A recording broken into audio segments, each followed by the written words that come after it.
మీ స్వతంత్ర అభ్యర్థి నాగోతి నాగమణి ఈరోజు మరి ఈ నా ఆహ్వానాన్ని మన్నించి ఇక్కడికి విచ్చేసిన పత్రికా విలేకరులందరికీ పేరు పేరున నమస్కారములు ప్రత్యేకంగా తెలియజేసుకుంటూ మరి ముఖ్యంగా ఈరోజు మిమ్మల్ని అందరినీ కలవడం అయితే చాలా సంతోషంగా ఉందండి.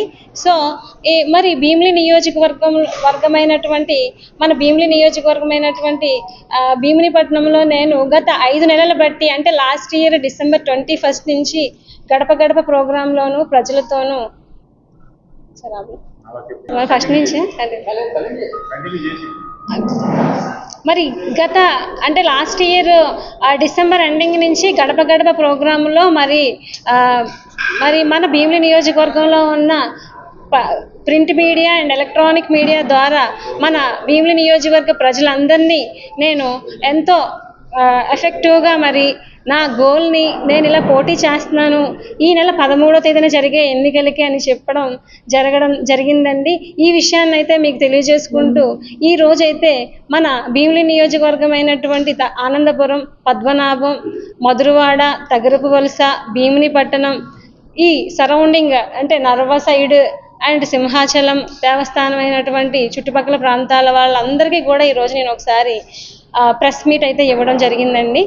ఈరోజు ప్రెస్ మీట్ ఎందుకు పెడుతున్నాము అనేది అయితే మీకు చెప్పడంలో ఎంతో సంతోషిస్తూ బికాజ్ నేను గత 5 నెలలు బట్టి ప్రజల్లో నేను నా గురించి నేను తెలియజేసుకుంటూ మరి ప్రజల యొక్క సమస్యలు తెలుసుకుంటూ ఎంతో ఆదర అభిమానాలతో మన ప్రజల యొక్క ప్రోత్సాహంతో అంతేకాకుండా మరి ముఖ్యంగా మన పత్రికా విలేకరులందరి సహాయ సహకారాలతోనూ వాళ్ళ యొక్క సపోర్ట్తోనూ నేను ఎంతో విజయవంతంగా లాస్ట్ మంత్ 19వ తేదీన నామినేషన్ జరిగిందండి.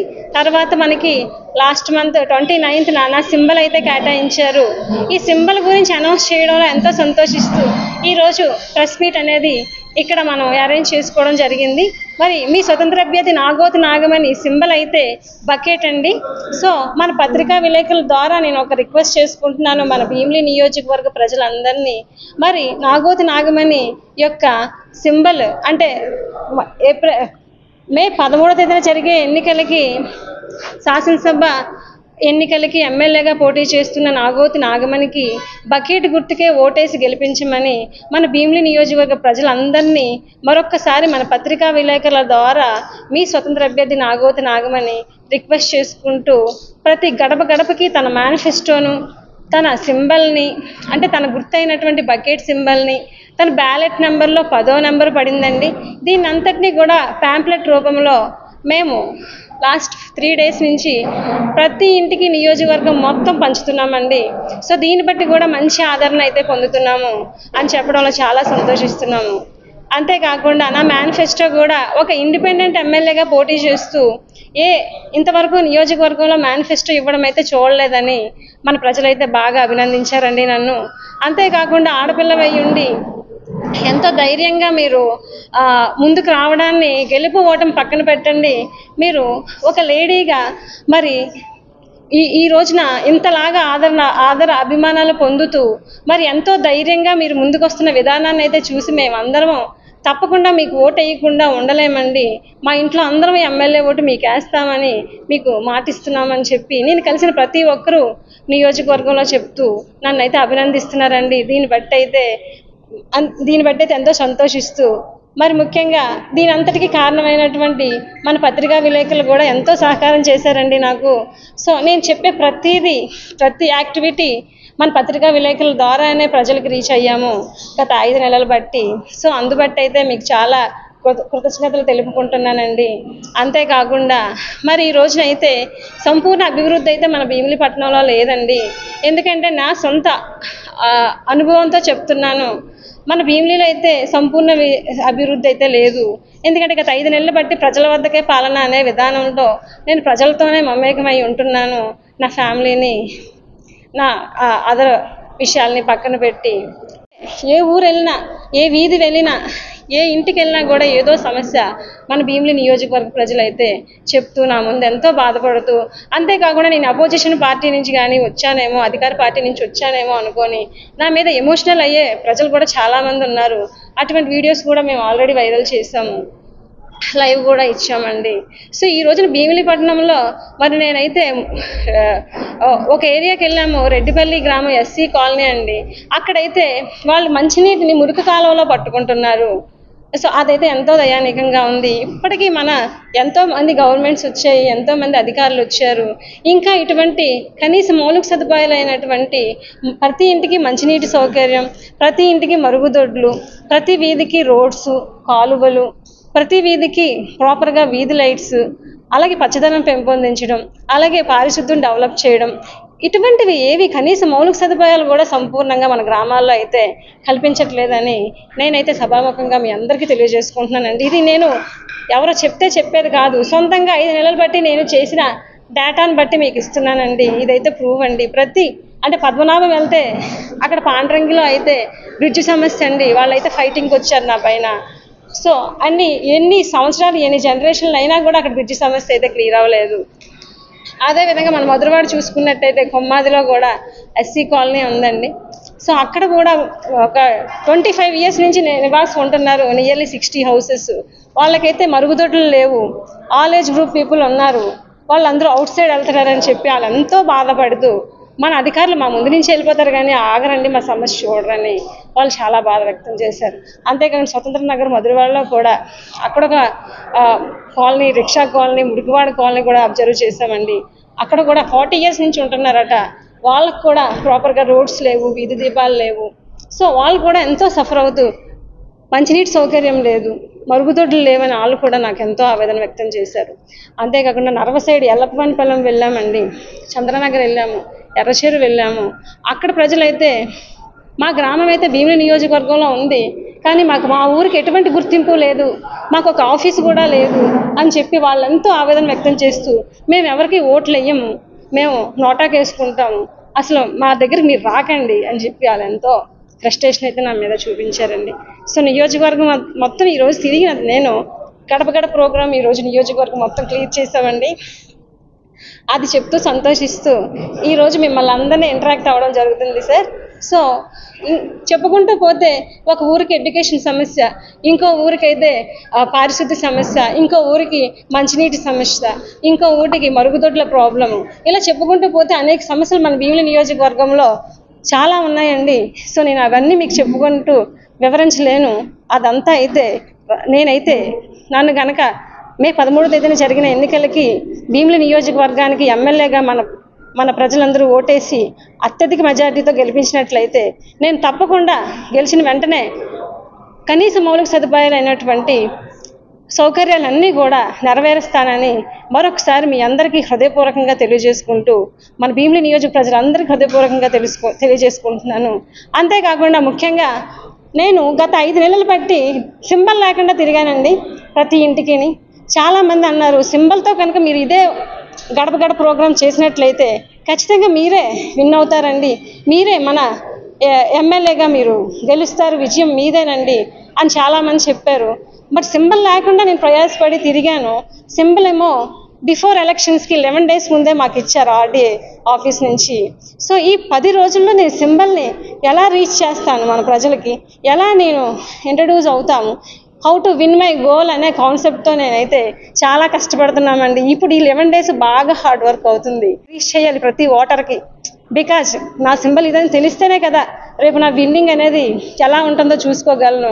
సో అందులో నేనైతే ఫెయిల్ అవ్వకూడదు అనే కాన్సెప్ట్తో నాకు ఇచ్చిన టైం ప్రకారంగా మార్నింగ్ 6 to night 10 వరకు ఇచ్చిన టైం బట్టి అవర్స్ బట్టి మ్యాక్సిమం నేను ప్రజల్లోనే ఉంటూ మన సింబల్ కోసమే వివరిస్తూ అన్ని మండలాలకి ప్యారలల్గా నా ఏజెంట్స్ని వేస్తూ మన బకెట్ గుర్తుకి మీ స్వతంత్ర అభ్యర్థి నాగోతు నాగమణిని ఎమ్మెల్యేగా మే 13 జరిగే ఎన్నికలకి అత్యధిక మెజారిటీతో గెలిపించాలని కోరుకుంటూ, అంతేకాకుండా మరొక ముఖ్య విషయం మీకు చెప్పాలండి.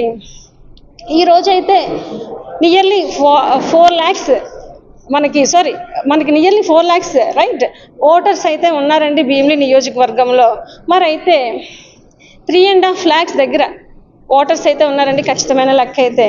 సో దాన్ని బట్టి చూస్తే మనకి ఎన్ని ఓట్లు వస్తున్నాయి అంటే ఒక 2.5 lakhs ఓటర్స్ మాత్రమే తన యొక్క ఓటుని వినియోగించుకుంటున్నారు.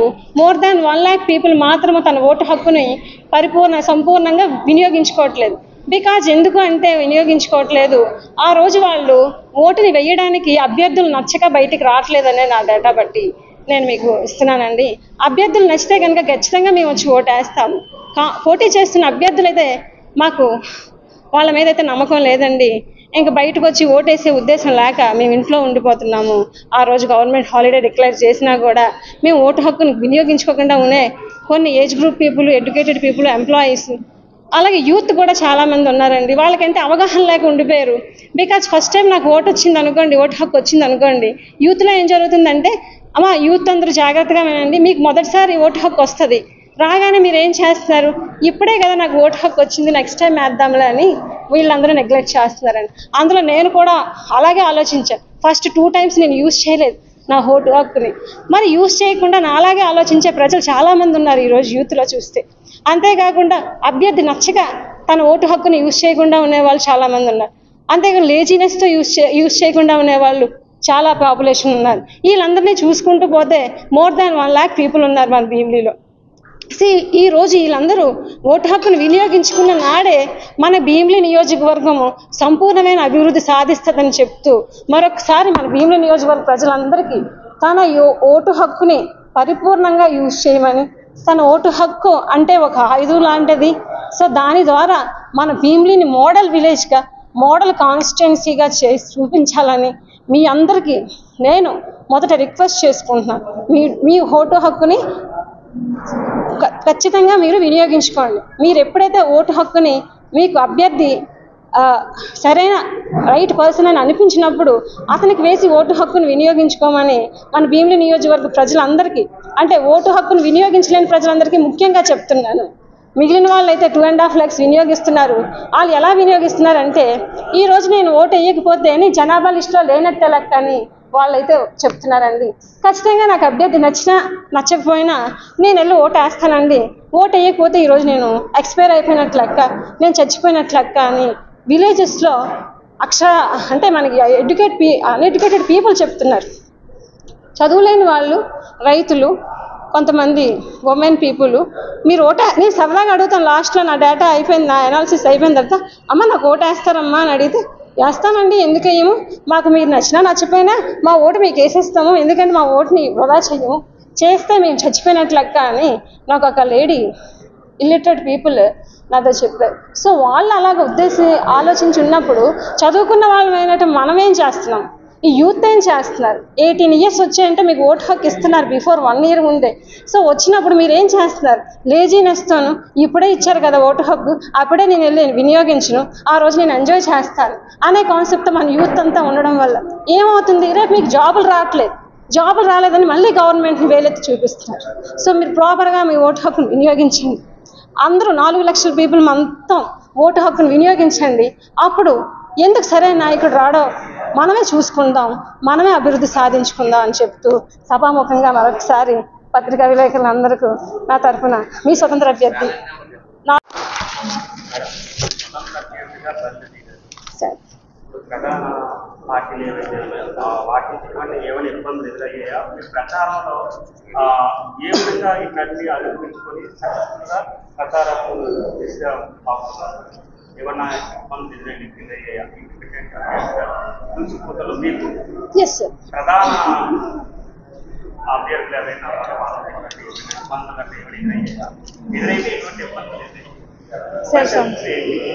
సార్ మీరు అడిగిన క్వశ్చన్కి అయితే అంటే నామినేషన్ వరకు నాకు ఎటువంటి ఇబ్బందులు అయితే మీకు క్లియర్గా చెప్తున్నానండి. నామినేషన్ వరకు నాకు ఎటువంటి ఇబ్బందులు అయితే మన అధికార పక్షం నుంచి కానీ అపోజిషన్ నుంచి కానీ నాకు ఎటువంటి ఫోర్స్ అయితే రాలేదండి. నన్ను ఎవరు ఇబ్బంది పెట్టలేదు. బికాజ్ నేను లోకల్ అండి, మరి స్థానికురాలి అనే కాన్సెప్ట్ మరి ఉమెన్కి మరి గవర్నమెంట్ కూడా 33% రిజర్వేషన్ పాలిటిక్స్లోకి అలౌ చేస్తుంది. ఈ రోజున ప్రతి పౌరుడికి తను మన ఈ పోటీల్లో పాల్గొనడానికి కూడా సంపూర్ణమైన హక్కు ఉంది. సో దీన్ని ఎవరు వ్యతిరేకించరనే కాన్సెప్ట్తో మన వాళ్ళు ఇప్పటికీ చదువుకున్న వాళ్ళు అందరూ ఉన్నారు కాబట్టి నన్ను ఎవరైతే ఇబ్బంది పెట్టలేదండి. ఆఫ్టర్ నామినేషన్ అయితే విత్డ్రాలు 2 రోజుల ముందు మాత్రము ప్రజలు వచ్చిందండి విత్డ్రా అవ్వమని, అయినా సరే మేము పోటీ చేస్తామని చెప్పి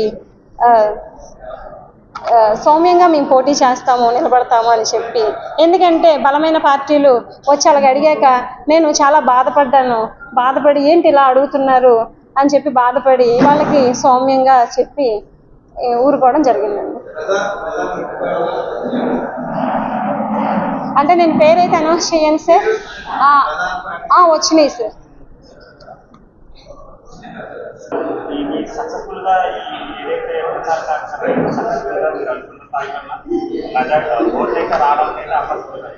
భవిష్యత్తులో సార్ ఆ దిశగా ముందుకి అంటే జనాలు స్థానికతని డెవలప్మెంట్ చేసి స్థానికతని